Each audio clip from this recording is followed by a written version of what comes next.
I was actually out with some friends, and I was intrigued with taking one of my friends out on a dinner. The issue with it was that we didn't actually speak the same language. I was actually very nervous prior to the meeting.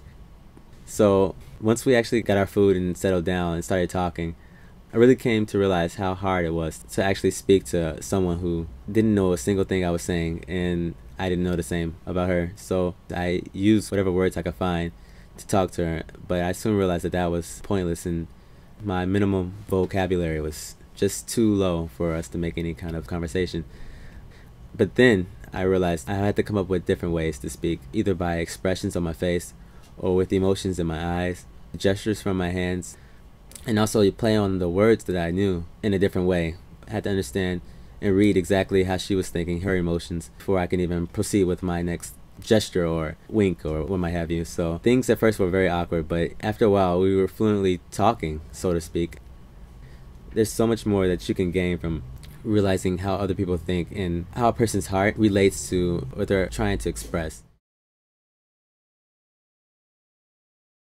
This summer, I went to Japan for 1 month, and every day I would take the train for about an hour to get to the campus I had to get to, and I would go with a group of my friends. And until then, we just did what all the Japanese people did. They basically just sit really quietly, maybe read their own paper. Basically, the train is packed, but it's still really silent. It's very to themselves. About 2 weeks in, I was sitting next to this guy, and I noticed he had sweatpants on that said the university name that I was going to. So I just started to talk to him in English, like, "Hi, I'm from America, what's your name? You go to that school?" and all this stuff. And at first he was very standoffish, but the more we talked, he got more and more open to it, and he was really interested that I could speak in English. And then as we were talking, I introduced him to my friends who were on the train too, and I said, "Oh, we're from Chicago, we're in Japan visiting." And as we were talking, I noticed he had these plastic red things in his bag. So I asked him, "Oh, what are those for?" And it turned out he's in a juggling club, and he's really into juggling. So at that point, we were all egging him on. After a few minutes, he gave in, and he ended up showing us what he could do, and he ended up juggling with all this stuff in the middle of this super silent, packed Japanese train. And we're laughing, having a good time. But I think just from that experience, I learned, even if a bunch of people, or even if people seem really closed or standoffish, or they don't want to talk to you, I think if you just take the first step in, or if you just try first, then a lot of times people are willing to open up and just share their lives with you. When I was 7, my mom was really worried because she lost something around the house, and she was looking everywhere for it. And she was just really upset. And so sometimes in my house, what we would do is she would give a little prize to anybody who could find it, because it was always impossible to find them. So I was looking around for it, mostly just because I felt bad. My mom was so upset.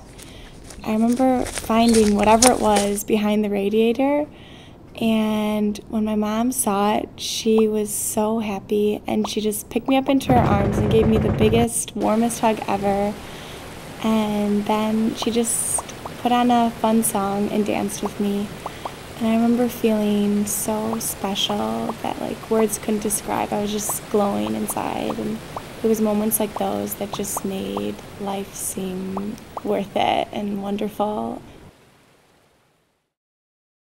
For my birthday, I was surprised by my roommates. This was around midnight, with a cheesecake and a card. With the card came a little lollipop, but it was in the shape of a butterfly. It was very beautiful to me. It was like a rose water colored pink. I'm like a child. I find small things fascinating, and I just felt like this little thing had a life of its own, and everything's worthy of being represented. So when I was looking at this lollipop in the light, this is what came to me. Okay, it's called Pink Candy Butterfly.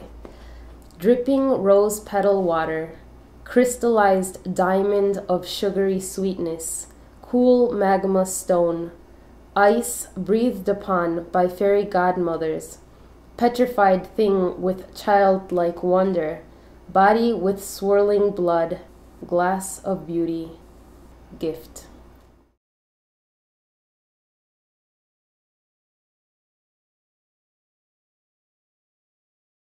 For the longest time, I was just so down on the world. Just didn't see anything positive. Like every situation was monotonous, routine, and just like waking up every day, just it was terrible. Like I didn't have anything to look forward to. I'd never really thought of myself as the person to be addicted to something, and I realized that I have an addictive personality. Like I just kind of needed drugs to be happy. The experience lasted about 3 years before I actually got to the point where I realized that I just couldn't keep doing drugs anymore. I had been to like counseling. I went to an institution for a while. It was definitely a struggle. Like I went through withdrawals and lost contact with my mom. I met so many great people there that were going through some similar situations to mine, others way worse. And I realized that life isn't about being happy all the time. It's not. I mean, there's a lot more to humanity. I think kind of falls in line with the Buddhist perspective that life is suffering. Try to see the good in things, try to see the good in other people. So my life is much better now that I've stopped, and I look forward to things. Being with other people, going through tough situations, gave me a new outlook on life.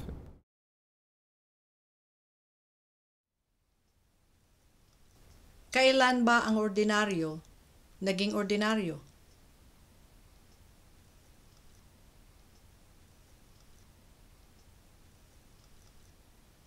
Naalala mo ba na dati kang nagtaka?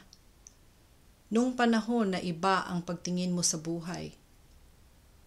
Ang araw ay sumisikat at lumulubog araw-araw. Pero kailan ba tayo humihinto at tumitingin?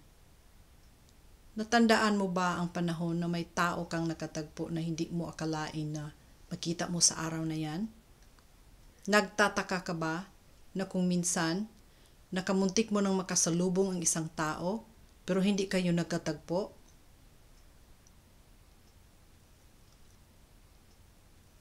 Naisip mo ba na kung ilan ang mga candid na litrato na nakasali ka?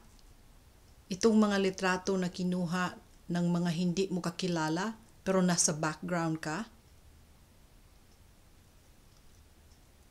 Ano kaya ang pakiramdam kung naging bata ulit tayo? Ang sabi ng isang pastor, huwag mong gawin na ordinaryo ang Espiritu Santo at huwag mong gawin na kumon ang pagkakaibigan. Kung gawin mong kumon ang anumang mga bagay na dating importante sa iyo, nawawala ang kanilang halaga at respeto. Makakalimutan na nating humanga. Ang bula ay lumulutang sa puwang. Parang hindi naniniwala sa gravity. Siguro, ang bula ay ginawa para tayo ay laging magtataka.